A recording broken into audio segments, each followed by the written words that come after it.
Hi friends, welcome back to our channel. നാളെ 5ാം ക്ലാസ്സിലത്തെ കൂട്ടുകാർക്ക് ബേസിക് സയൻസ് ആണ് ഓണം എക്സാം. അപ്പോൾ അതിലെ ഇമ്പോർട്ടൻ്റ് ആയിട്ടുള്ള ക്വസ്റ്റ്യൻസ് ആണ് നമ്മൾ ഇന്നത്തെ വീഡിയോയിൽ ഡിസ്കസ് ചെയ്യാൻ ഉദ്ദേശിക്കുന്നത്. അവ വരാൻ ചാൻസ് ഉള്ള നമുക്ക് ഷുവർ ക്വസ്റ്റ്യൻസ് എന്നൊക്കെ പറയാവുന്ന ക്വസ്റ്റ്യൻസ് ആണ്. അപ്പോൾ നമുക്ക് ആദ്യത്തെ ചോദ്യം നോക്കാം.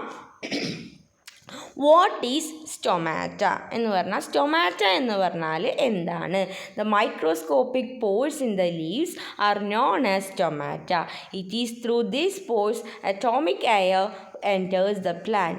Oxygen produced as a result of photosynthesis is also released through these pores. അപ്പോൾ എന്താണ് ഈ ലീവ്സിൽ ഉണ്ടാവുന്ന മൈക്രോസ്കോപ്പിക് പോഴ്സിനെയാണ് നമ്മൾ സ്റ്റൊമാറ്റ എന്ന് പറയുന്നത്.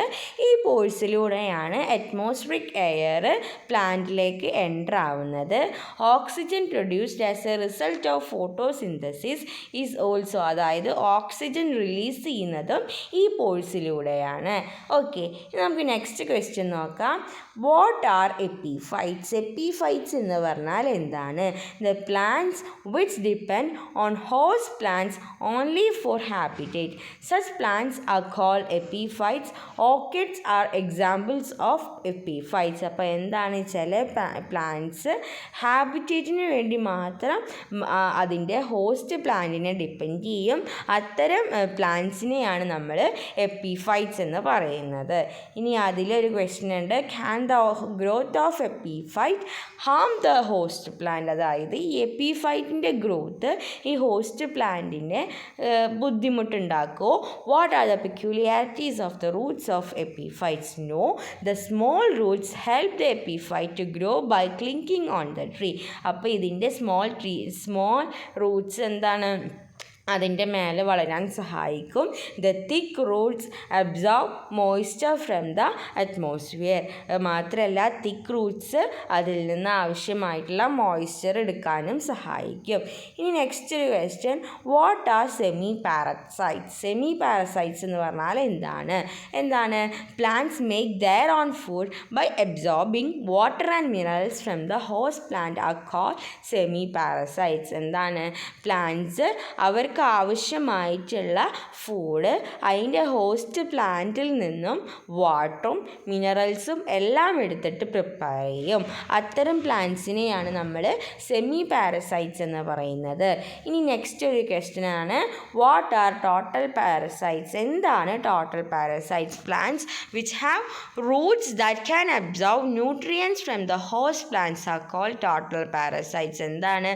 അതിൻ്റെ ഹോസ്റ്റ് പ്ലാന്റിൽ നിന്ന് അതിൻ്റെ എല്ലാ ന്യൂട്രിയൻസ്, അതിന് ആവശ്യമായിട്ടുള്ള ന്യൂട്രിയൻസ് എടുക്കുന്നതിനെയാണ് നമ്മൾ ടോട്ടൽ പാരസൈറ്റ്സ് എന്ന് പറയുന്നത്. ഇനി നെക്സ്റ്റ് ക്വസ്റ്റ്യൻ നോക്കാം. What is photosynthesis? എന്താണ് ഫോട്ടോസിന്തസിസ്? ഫോട്ടോസിന്തസിസ് എന്ന് പറഞ്ഞാൽ എന്താണ്?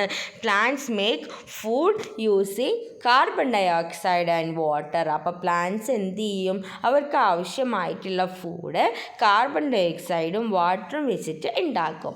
For this the use the energy from sunlight. അപ്പോൾ ഇതിനു വേണ്ടി അവരെന്തും കൂടെ ചെയ്യും?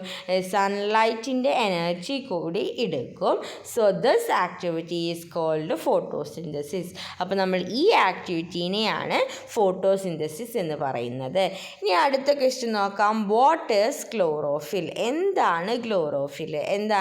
Chlorophyll is the green pigment in leaves. ലീവ്സിലെ ഗ്രീൻ പിഗ്മെൻറ്റിനെയാണ് നമ്മൾ ക്ലോറോഫിൽ എന്ന് പറയുന്നത്. What will happen to the habitat if an African catfish reaches into local pond? അപ്പോൾ എന്താണ് നമ്മുടെ ഹാബിറ്റേറ്റിന് സംഭവിക്കുക? ഒരു ആഫ്രിക്കൻ കാറ്റ്ഫിഷ് നമ്മുടെ ലോക്കൽ പോണ്ടിലെത്തിയാൽ എന്താണ് നമ്മുടെ ഹാബിറ്റേറ്റിന് സംഭവിക്കുക? The African catfish is a fish found in African continent. അപ്പോൾ ആഫ്രിക്കൻ കോണ്ടിനെൻറ്റിൽ കണ്ടുവരുന്ന ഒരു ഫിഷാണ് ആഫ്രിക്കൻ കാറ്റ്ഫിഷ് എന്ന് പറയുന്നത്. They grow and multiply very quickly. അപ്പോൾ അത് എന്താണത്? പെട്ടെന്ന് ഗ്രോ ചെയ്യും, പെട്ടെന്ന് മൾട്ടിപ്ലൈ ആവും ചെയ്യും. If they reach the the water bodies of our country, it feeds on native fish in the water bodies. അപ്പോൾ ഈ ഫിഷ് നമ്മുടെ രാജ്യത്തേക്ക് വന്നാൽ എന്ത് ചെയ്യും? അത് നമ്മുടെ വാട്ടർ ബോഡിയിലുള്ള സാധാരണ ചെറിയ ഫിഷിനെയൊക്കെ എന്ത് ചെയ്യും? അത് ഫീഡാക്കും. The organisms that feed on the African catfish are not found in our water bodies. This will be harmful to the habitat. അപ്പോൾ എന്താണ്, ഇങ്ങനെ ഫീഡ് ചെയ്താൽ നമ്മുടെ ലോക്കൽ ബോഡിയിലുള്ള ഫിഷസൊക്കെ കുറയും. അപ്പോൾ അത് നമ്മുടെ ഹാബിറ്റേറ്റിനെ ബാധിക്കും. നെക്സ്റ്റ് ഒരു ക്വസ്റ്റ്യൻ നോക്കാം. എന്താണ് immunity? Our bodies naturally have the ability to control and fight pathogens once they enter the body. This is called natural immunity. അപ്പോൾ നമ്മുടെ ബോഡിക്ക് നാച്ചുറലായിട്ട് ഒരു എബിലിറ്റി ഉണ്ട്. അതെന്താണ്? നമ്മുടെ ബോഡിയിൽ എൻ്ററായിട്ടുള്ള പാത്തോജൻസിനായിട്ട് ഫൈറ്റ് ചെയ്ത് അവയെ നശിപ്പിക്കാൻ നമ്മുടെ ബോഡിക്ക് ഒരു കഴിവുണ്ട്. അപ്പോൾ ഈ കഴിവിനെയാണ് നമ്മൾ നാച്ചുറൽ ഇമ്മ്യൂണിറ്റി എന്ന് പറയുന്നത്. The body is unable to develop natural immunity against some communicable diseases such as polio and hepatitis B. അപ്പോൾ ചില അസുഖത്തിന് എന്താണ് ഈ ഇമ്മ്യൂണിറ്റി കാണിക്കാനായിട്ട് നമ്മുടെ ബോഡിക്ക് പറ്റില്ല. അത്തരം കുറച്ച് അസുഖങ്ങളാണ് പോളിയോയും അതുപോലെ തന്നെ ഹെപ്പറ്റൈറ്റിസ് ബി ഒക്കെ. ഇനി വാട്ട് ആർ വെക്ടേഴ്സ്? എന്താണ് vectors? Vectors are organisms that brings disease carrying micro organisms in to our body. House fly, rat flea, mosquito, bats etcetera are some of the vector organisms. അപ്പോൾ vector organisms എന്ന് പറയുന്നത്, vectors എന്ന് പറയുന്നത് ചില organisms ആണ്.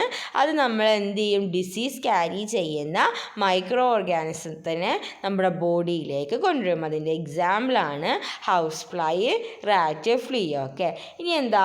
What are pathogens? എന്താണ് pathogens? Most communicable diseases are caused by microorganisms like bacteria, viruses and fungi that cannot be seen with the naked eyes.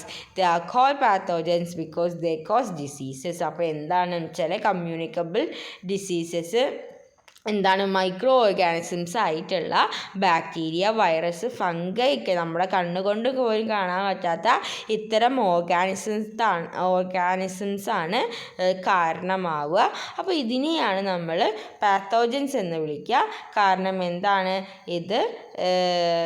ഇത് നമുക്ക് എന്താണ് ഡിസീസസ് വരുത്തുന്നുണ്ട്. ഇനി അടുത്തൊരു ക്വസ്റ്റ്യൻ എന്ന് പറഞ്ഞാൽ എന്താ? മൈക്രോ ഓർഗാനിസംസ് ബെനഫിഷ്യൽ ആവുന്ന നമ്മുടെ ഡെയിലി ലൈഫിൽ കുറച്ച് എക്സാമ്പിൾ ചെയ്ത് എന്താണ്? Dosa batter fermentation. Dosa batter ferment ചെയ്യാൻ നമ്മൾ മൈക്രോ ഓർഗാനിസത്തിൻ്റെ സഹായമാണ് തേടുന്നത്. അതുപോലെ bacteria and fungi break down organic matter and add it into soil, turning milk into curd, fermentation of rice batter. അപ്പോൾ ഇതിനൊക്കെ വേണ്ടി നമ്മൾ മൈക്രോ ഓർഗാനിസംസ് ആണ് യൂസ് ചെയ്യുന്നത്. ഇനി എന്താ? ഇനി അടുത്ത ചോദ്യം നോക്കാം. How is rain formed? എങ്ങനെയാണ് റെയിൻ ഉണ്ടാവുന്നത്? The water from water bodies and plants reaches the atmosphere in the form of water vapour due to the heat of the sun. അപ്പോൾ എന്താണ്? The water from the water bodies and plants. Water ബോഡീസിലുള്ള വാട്ടറും പ്ലാന്റ്സിലുള്ള വാട്ടറും ഒക്കെ കൂടി അറ്റ്മോസ്ഫിയറിൽ എത്തിയിട്ട് water വേപ്പറായിട്ട് പോവും. ഈ വാട്ടർ വേപ്പർ കണ്ടൻസ് ചെയ്ത് ക്ലൗഡ് ആവും. എന്നിട്ട് അത് ക്ലൗഡ് കൂളായിട്ട് നമ്മുടെ അവിടേക്ക് മഴയായിട്ട് പെയ്യും. ഇനി എന്താ? 15th question is our last question. Write some rain water harvesting method. കുറച്ച് റെയിൻ വാട്ടർ ഹാർവെസ്റ്റിംഗ് മെത്തേഡ്സ് ചെയ്താൽ നമ്മുടെ ടെക്സ്റ്റ് ബുക്കിൽ തന്നെ പറയുന്നുണ്ട്.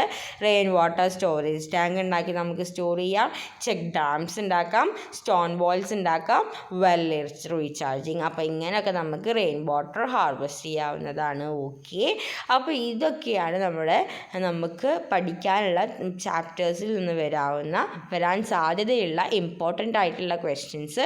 അപ്പോൾ ഇത്രയും പറഞ്ഞ കാര്യങ്ങൾ കൂട്ടുകാർക്ക് യൂസ്ഫുള്ളായെന്ന് വിചാരിക്കുന്നു. Thanks for watching.